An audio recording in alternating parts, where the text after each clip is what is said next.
Good morning everyone, welcome back to my channel. This is Heike and you're watching Stone Cold Coffee Crafts. It is Monday, June the 22nd, and this is the first nearly daily crafty chat for this week. Weekend, it's been a weekend. I don't have any stitching today, so if you're here for the stitching, I am sorry, I have to disappoint you. I know, clutch your pearls, she didn't stitch.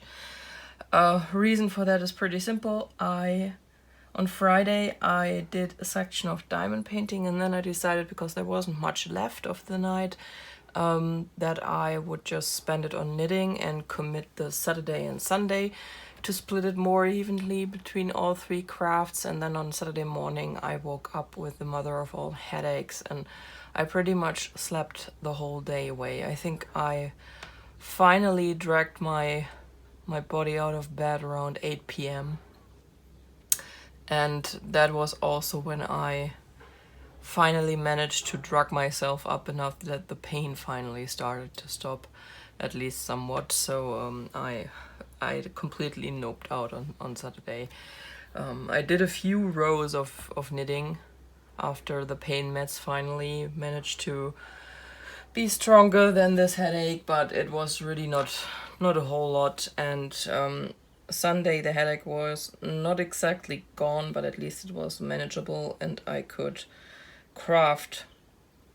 But I noticed very quickly that stitching would require too much concentration, and that's why I decided, okay, call it a loss for the whole weekend and let's just not stitch.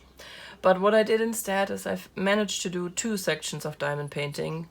The goal was 3, but yeah, the Saturday was a complete loss for everything. So this is now 3 of 10, and this cover paper, once it's been removed once, doesn't want to come up again. I noticed that in other paintings I had as well. So, but just to give you a better look, that's how far we are. I think you can see the mahogany beads here everywhere where I put them in. I am going to do this as I did with kimono. Once I am done with the whole section of lines, which means this afternoon, hopefully, when I'm done with this section, I will go back in and remove some of the, what is this, 154 I think is the color, the dark red. Remove some of them and use all the special diamonds I have for this color up. I try to place them very randomly, but I have noticed with kimono that it's better to go back in afterwards and really randomize it once you have everything down and can really see where you have been too even after all. And yeah, that's the plan for when this section is finished, which should be today. A few things about this painting so far. I am usually always very happy with DIYmoon Shop canvases. The stick is good. The layer of glue is, compared to, for example, Diamond Art Club, very thin. So if you're a fan of this gel-like feel that Diamond Art Club glue has, this does not have it. It's very thin. But I have, except for one little section, I believe in kimono it was, I never had any issues with the stick. I haven't had any so far with this painting. The symbols are usually crystal clear, but I have to say this time around I have had a few issues with distinguishing symbols, because there are a lot of very similar symbols. So I'm going to put a picture in where you can see that we have an uppercase D and an uppercase B, and they are often grouped together. It's 154 and 550 in that case, and I can distinguish them, but I find it very unfortunate that these 2 symbols have been used for these 2 colors, because it could have been more. It could have been a better choice, let's say. And this actually happens quite a bit on this painting. I've never noticed it that badly before. There's, for example, I criticized that on a Star Wars canvas, so I'm going to criticize it here as well. fair is fair. There is a lowercase a and a lowercase e, which shouldn't look similar at all, but if you see them together, they can really trick your eye, so it's a bit hard to do that. And the other symbols I'm having a lot of fun with are actually, there's a lowercase g, which I so far I think haven't seen yet. I hope I haven't seen yet. There's an uppercase s, and I'm never sure when I'm dealing with an s or a lowercase g. So I hope I have not had any yet, because I think the only lowercase g's I've... Hi Lola, careful. The lowercase g's I have seen are... I'm going to put the foil down. Would you lift your super cute tiny paws? The only ones I have seen so far are here in the moon section and and around the stars. So I hope that down here there aren't any, because otherwise the S and the G is hard to see. And there's also a 9, I believe, which is always hard to distinguish from a G, but at least in this case the 9 is a blue and the G is a gray, so that is not as bad as it could be. But I have to say, for this canvas the symbols are not up to the level I'm usually used to. It's the same symbols we have every single time, so I guess it's just the color scheme of this painting that makes it hard on me. Yeah, hi cutie. And is the difference really. But so far I have to say it is coming out very, very good. I love it. I can't wait to get to the upper half of the painting where all the special bead goodness is happening. Yeah, and I'm enjoying working on this. So I'm still positive that I'm going to finish this for June before the giveaway runs out. And speaking of the giveaway, if you haven't done so yet, please check out the unboxing video for this canvas. DIYmoon Shop is giving away 1 painting per ambassador to one of you guys. It's going to be a painting of your choice from the new Jeremiah Morelli collection. It will have special beads. And it will be, oh, you're tired. It will be a medium-sized canvas. For example, if you choose Where Stars Come From, that is the size you are going to get. This is the medium size.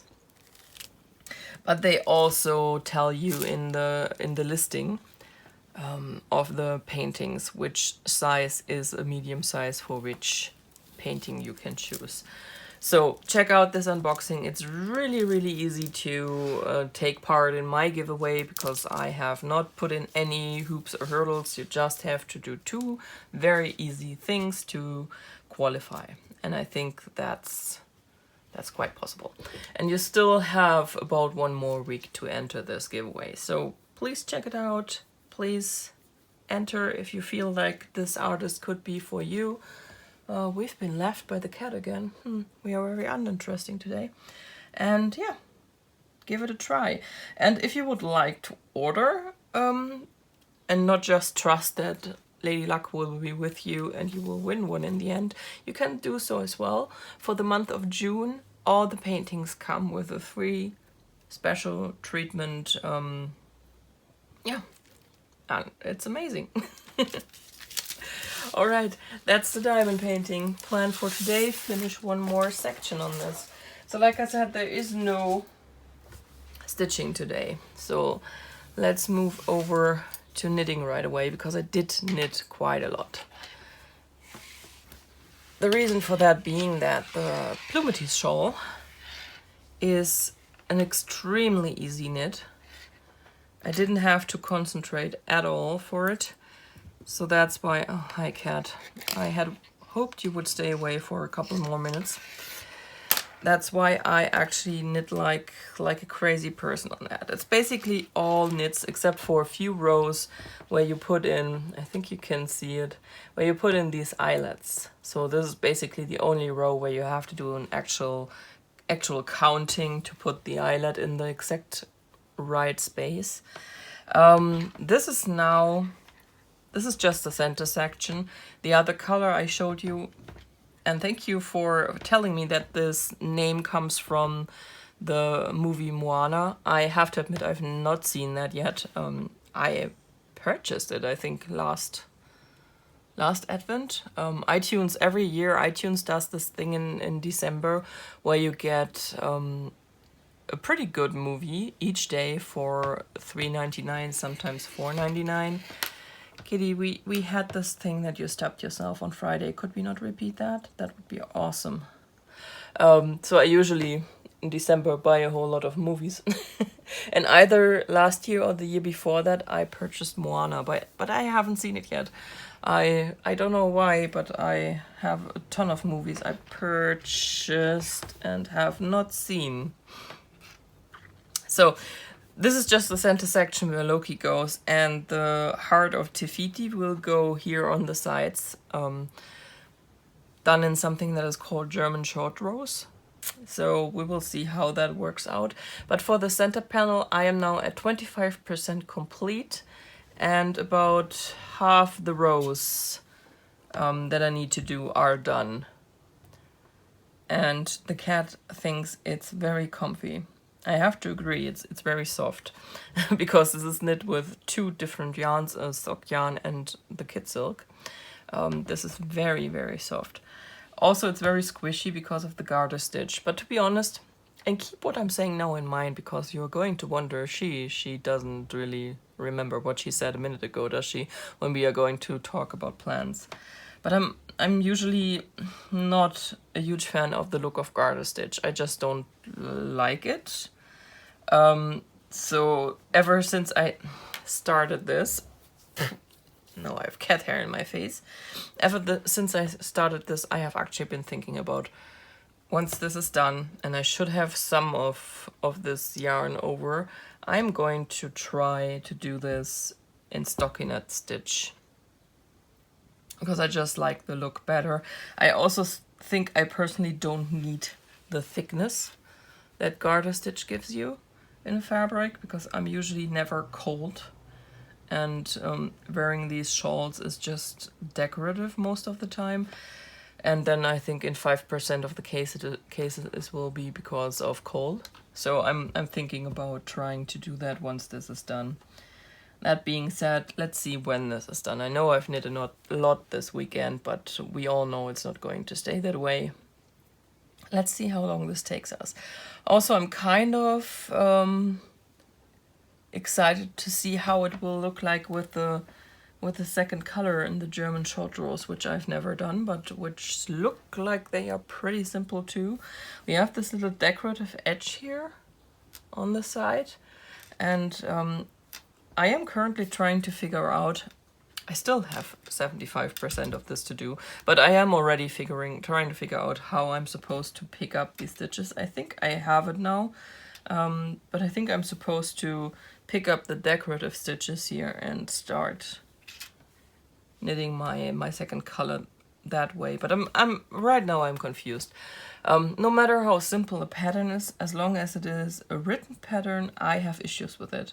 I don't know what it is, but a written pattern just does not make sense to me. I need videos, but I think I found one, so fingers crossed. So, and I'm not going to try and move this now, because the cat will give me so much pain. But let's move over to a yarn and plans I have for it. And I decided to pull this one forward. So I have talked about that I had ordered a few more sock clubs for this month. I told you that one was a bit of a disappointment. That's where my new little assistant came from. Can I do this, or will she be annoyed beyond belief? I think I can do it at least for a moment. That's where my new assistant came from. But I also tried a new shop, which I've had on my watch list for quite a time. And this shop is called Fell Fusion. It's once again a shop in the UK. And she has a sock club that is space themed. So I know that one month was called Intergalactical. I think she has re-dyed that, and I've seen it in the shop, but I'm not entirely sure if it was in the shop or on her Pinterest. It's sometimes a bit confusing. I know that last month was called, or the month before that, because this is already last month, was called Cosmia, and this one is called Astral. And as you can see, it is mostly this beautiful turquoise blue with the dark speckles. And then we have this section where it goes into these maroons and coral colors. And it's a super soft yarn. It's just as soft as the Loki for this shawl is. So sock yarn, even if it's a mixture of merino and nylon, it's so different from each shop. That's what makes it so hard for me to actually buy stuff from shops in certain quantities before I have tried them. So if they have a sock club, I usually will try them through their sock club.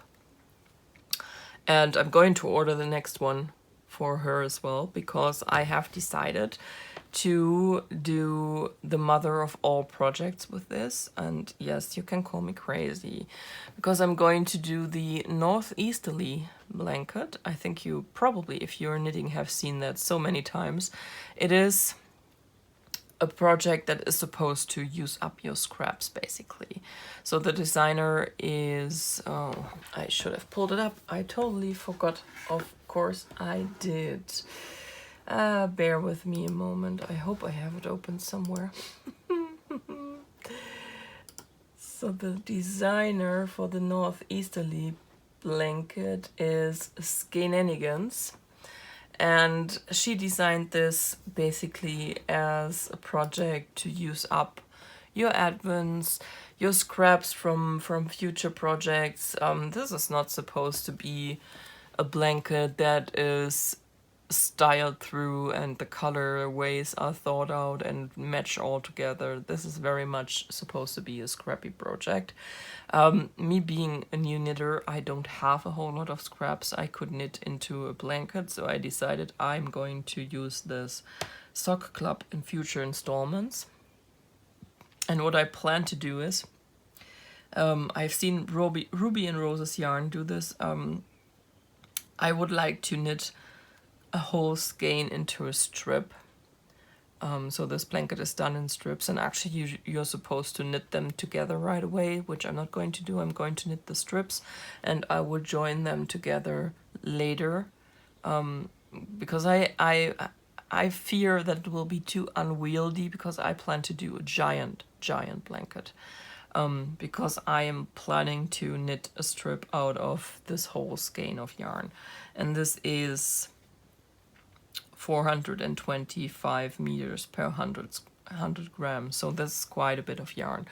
And the strip, as you can see from the pictures, the strips, as you can see from the pictures, are very narrow. So this should end up in a very long strip. And what I plan to do is to get more of these space-themed sock clubs in the future and use the strips for the blanket. So, to do that, and that's why I said keep in mind what she just said, because as you can see, the whole blanket will be garter stitched. To do this, I actually got my first set of double-pointed needles. I decided to go with Shawl again, because those are the round needles I use as well, and I like them very much. This is a size 1, US size 1, 2.25 millimeters, and this is what I'm putting myself up to, because I'm going to knit this with the US 1, which should make this into a very dense fabric, I believe. I hope so. That's the plan. I think usually with US 1 you need lace weight yarn, and this is obviously a fingering weight. So let's see how this works out. But what I would like to have in the end is actually a pretty big painting, a pretty big blanket that is also very substantial. It will be colorful, no doubt about it. But I think it would be nice. And I have decided to make this my emergency couch project, because in the last few weeks, this one here has quite often decided to basically keep me hostage on the couch for hours. And she can do it for hours. And I know I could just put her down. I could just get up, but I'm that crazy type of cat lady. If the cat is happy, I don't want to crap all over her happiness. So I usually stay put and watch awful daytime TV until the news start. So I decided I'm going to keep that at my couch, easily reachable whenever she decides to do that, so that I can just pick it up in it and work on it for as long as she thinks I need to stay put on the couch. I think that's not a bad plan. And yes, this is going to be a project that is going to last me for years. I am very much aware of that, Rachel. I still think it's not a bad idea. I don't plan to have this done anytime soon. So I am probably going to cake this skein of yarn up today, and I am going to try and film this because I actually had a question about the equipment I use. I need to check which. I basically use a pretty standard ball winder I got from Amazon, which I picked with a very sound method of which is the cheapest. And I also have a Swift, which is basically something that looks like a big wooden umbrella. And that's the two things I use. But I'm going to try and show that because I don't know how many of you are as new to knitting as me and have never seen that, so maybe you were interested in that. And I'm trying to remember to check my Amazon history to tell you exactly what the brand names are. But I think you in the US have actually much more choice between brands when it comes to this stuff. For us here, it's mainly take what you can get. What I have decided, what I now need to buy, because you always have something else you need to buy, right? Is either a yarn bowl for projects that only have one yarn, or in this case here, I think I'm going to buy this, what was it called? It's basically just a base with a long stick on it. It's also from Chiagu, and you can put 1 or 2 balls of yarn on it, and then it is easier to unwind the yarn while you're knitting, especially with the kid silk. It is, or the suri silk, it is a bit harder to unwind the yarn because the fluff sticks to each other, and it's a bit annoying with 2 balls of yarn because they keep toppling around and stuff like that. So that's something I need to get. I haven't decided yet if I'm actually going with the brand product because that's 40 euros, and I thought, but let's see. We will see. Anyway, that's the plan. Also, I hope that today I can get some stitching in. I'm feeling much better. The headache is finally gone. Yesterday it was still a bit meh, but at least it wasn't as crippling as it was on Saturday. I can't remember the last time I have slept basically the whole day. Even if I have a really bad cold, I don't do that. But it was really, I got up, I had breakfast, I sat down on the couch, and I felt miserable until the boyfriend came in and said, "Why don't you just lay down again?" And I did. So, yeah. Why does that always happen on the weekend when I have so many plans? I don't know. Anyway, guys, the plan now is to actually do some work. And this afternoon, hopefully, we will do a whole lot of crafting. And I will show you tomorrow. I hope you have a wonderful day. And you will be back with me tomorrow for another daily crafty chat. Bye-bye, guys.